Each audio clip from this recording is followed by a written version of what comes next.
What is going on, everybody? It is me, it is your old pal, the original gamer StevieStrow, and we are back for yet another exciting video game showcase for the Radio Shack TRS-80 color computer, also known as a Coco. And today we are playing from 1983, Return of the Jedi. And I have no idea what this game could possibly be inspired by. With a name like Return of the Jedi, one can only wonder what this game may be. But it was released by a company called Thundervision, and I tried to do a little bit of homework on this thing to see if I could figure out what the deal with this game was. And unfortunately, I wasn't able to find out too much information. Hey guys, it's me again, Steve, and I do apologize for interrupting this video already in progress. But once again, when I start recording my videos, I have no idea what I'm talking about, and I will say things that I later go back and say, gosh, I wish I knew something else. So in this video here of Return of the Jedi, I basically said, you know what, I couldn't find any information on this, and that's my fault because I was looking for it under the wrong name. I did go to Curtis Boyle's website. I was looking for it under J for Jedi because that's the name of the actual file that the program's in. It wasn't under J, it was under like R for return or something like that. So Curtis Boyle actually did have a complete write-up on this game and everything about the game, including screenshots. And as irony and fate would have it, I kind of figured out what all the levels were anyways during the course of this game, but my original statement saying I could not find any information on this was only because I'm an idiot. Alright, so back to this video, already in progress. So we are going to go ahead and play it, and we're going to figure this out as we go. So what it's looking like here, as I suspected, and I do believe I played this back in the day, this is a clone of the arcade game Return of the Jedi, which was obviously a Star Wars type thing. So here we're flying our speeder bike, we're flying through the forest moon of Endor, and okay, this looks like an ewok. I think I just got the ewok from the low frequency tone. And now here's some other bikes. So I believe you have to either make the bike crash into a tree or shoot the bike of the enemy bikes. So you're steering the blue bike with the yellow rider, and the enemy bikes are yellow with red riders. So, you know, it's a basic 3D simulation with plain rectangles, but it does achieve the objective to make you believe you're scrolling through a forest. You're traveling through a forest of trees. Most of the trees are vertical, right? They're standing up, but as you see there, there's a horizontal one, so fallen tree trunks will be another obstacle to avoid. And other than having to shoot the bad guys and try to pick up some Ewoks, I'm assuming the Ewok pickups are for bonus points. I'm wondering what the additional objectives are. I don't know if there's a finish line to this. Here's another Ewok. I wonder if you have to rescue a certain number of Ewoks to go to the next round, or if you I just hit a tree and that caused the screen to flash. And so it looks like there's a handful of health bars above my score, and I'm assuming every time I make contact with a solid object, my health bars will probably go down and eventually cause me to be dead. So I am not sure when I will ever get out of this forest, if I do get out of the forest. Here's another Ewok. I got him. Low frequency tone. Minimal sound effects, but halfway decent explosion effects when you shoot the guys, the particles. Halfway decent explosions, I will definitely say that. I like it. No music in the beginning, and I'm assuming that is probably for, you know, you don't want to push your luck when it comes to a lawsuit when you basically, okay, here we go. So now this looks like I have to make my way through okay, so we've got a challenge of doorways to make our way through, right? So there's only an opening. If you miss the opening, you smash into the wall, right? I think I started around difficulty 6. So I would imagine that on harder difficulties, this would probably go faster and maybe the openings would be smaller. I do say it's giving me a decent amount of challenge here, especially since I'm using my Xbox thumbstick controller right now. Okay, so now what is this? This is the, okay, boom. That was like the, what do you call that thing? The antenna radar satellite dish thing. So I made it through the end of the forest. I made it through a handful of barriers. I made it to that little tower. You've heard or read about low-cost personal computers. Today you can see and buy the price leader. Radio Shack's famous under $600 system. Learn how computing can benefit your business, profession, record keeping, and your education. Come into your nearby Radio Shack today. You will be convinced. The TRS-80 personal computer system, only $599, built and serviced by Radio Shack, a Tandy company. And then I blew it up. So you had so many moves before you probably crashed into it. And luckily I got it and it exploded, and the explosion was halfway decent. And it looks like now I am repeating the pattern here. I've started back in the forest, and I do notice that there's more trees and they're moving a little bit faster. So I think once you finish destroying that building, you automatically will increase the difficulty. So I believe there were 16 different difficulty levels. I started around 6. I'm probably on 7 now. So not bad. But what I can see here is that basically I think we have seen the game. I believe the game is the forest, the barriers, and then the final confrontation with the menacing satellite dish.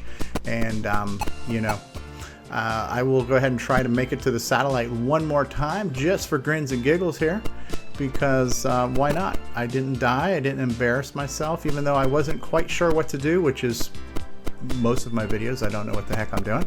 I was actually able to figure it out. So go me and go game. A good game really shouldn't be too hard to figure out. So a good game, you should just be able to sit down and play.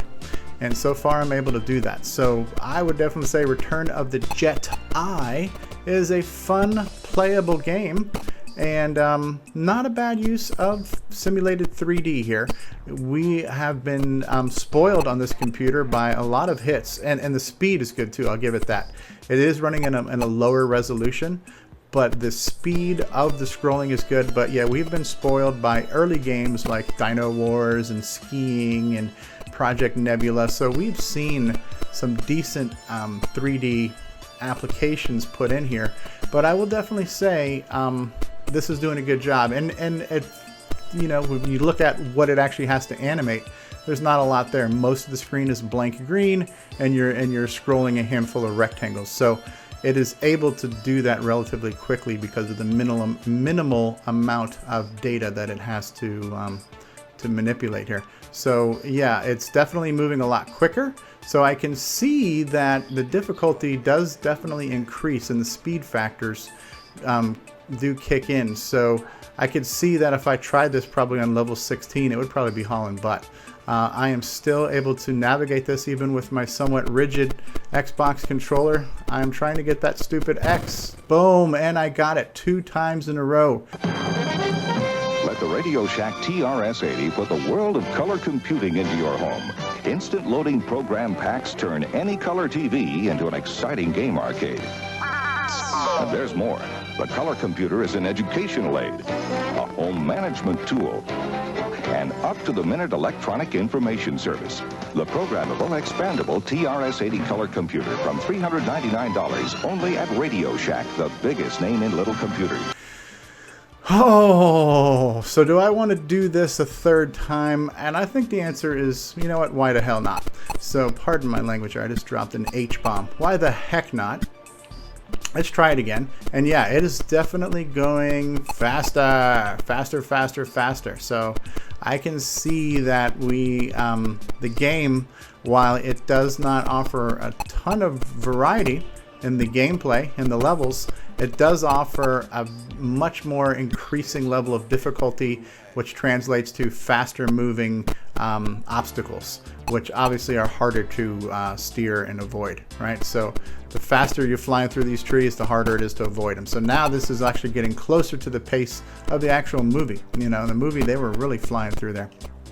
So, and there's a lot more bikes on the screen now. The bikes don't seem to be giving me too much of a challenge. Like, I don't really feel like they're pushing me out of the way, or really going to force me to hit a tree. And we are on at least above medium difficulty at this point. We are at least on difficulty 7 or 8 at this point. So I don't feel like the bikes really offer me too much of a threat.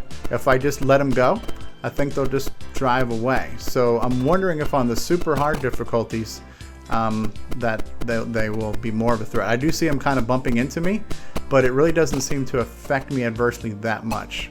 So that's really my only kind of observation, criticism right now. Yeah, he's bumping me, but it's kind of like a soft, hey, do you mind if I bump you kind of bump here? It's not like a dude, I'm trying to kill you type bump. But it's cute. It definitely gets the job done. You know, and the whole thing is this too, is that, you know, what is it? I think it was 83 this game came out. There were not a lot of Star Wars games. A matter of fact, I think the first Star Wars arcade game by Atari did not come out until about 83. So as far as official Star Wars playable type stuff, there wasn't a lot. So anybody who came up with something, you know, it was good. We liked it. We were a little bit more forgiving of it because it was a Star Wars-esque experience. And so, if I'm not mistaken, I believe there's even a clone on the Coco of the 3D shooter that Atari had made.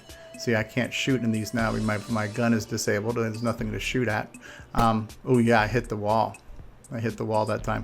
This is where I wish I was playing this on my real Coco with my real analog sticks.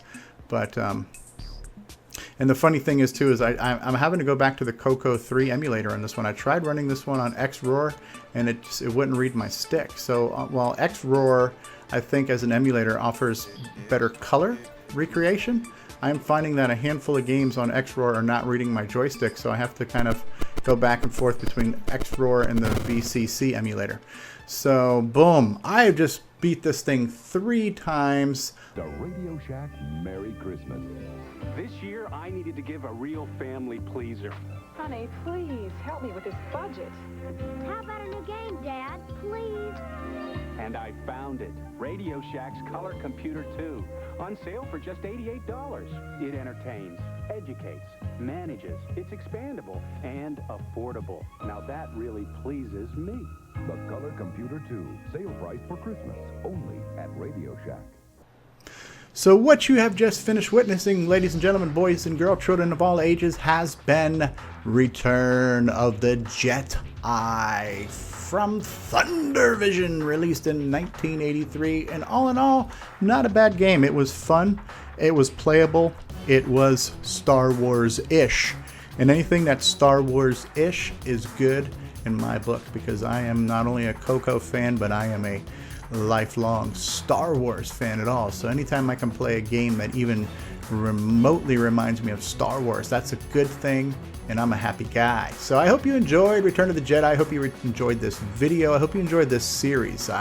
I have got, at this point, over 75 color computer games already recorded and uploaded to YouTube. So if you like nostalgic computer games, check out the rest of the videos in this series, in the color computer playlist. If you did enjoy this video, why not give it a like? Smash that like button, give it a big fat thumbs up. If you're new to my channel, or if you have not previously subscribed, do me a favor and mash that subscribe button. That way I know how many people in the world are as crazy as I am and like watching these old nostalgic games. If you've got something you'd like to say, throw out a comment. Tell me what you thought. Tell me what you'd like to see next. Tell me what you don't like. Tell me your favorite color. Tell me what size shoes you wear if you'd like to.